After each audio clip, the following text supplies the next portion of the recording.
Assalamu alaikum, урматтуу мекендештер, урматтуу, кымбаттуу калайык калк амансыздарбы?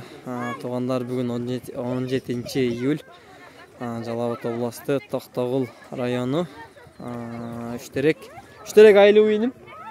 Үштерек айылы да бери. Ушундай болуп калабы?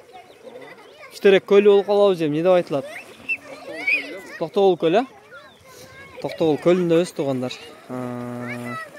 Азыр Ысык-Көл областы, Бостерден келтабыз.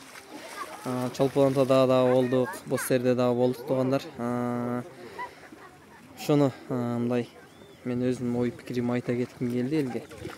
Ысык-Көлдүн көлүнө караганда бир аябаганда эле мындай айтканда суусун салыштырганда суусу ысык экен. Эми Ысык-Көл багында оюндары менен айырмаланышы мүмкүн. Негизинен суусунун тунуктугу боюнча, ылыктыгы боюнча, жылуулугу боюнча мынакей Токтогул көлү жакшы экен туугандар, жуунганычы.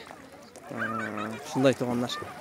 Эгер нары өткөндөр болсо түшүп, айырмасын билгендер комментарийге жаза кеткиле. Бирок Ысык-Көлгө караганда ушул жерде жуунган жакшы экен.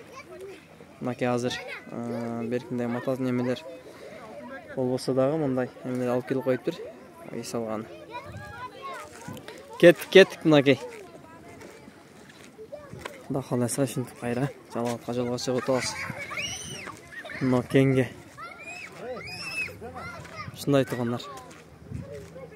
Ысык-Көлдүн көлүнө караганда кыйла жылуу экен бул жер.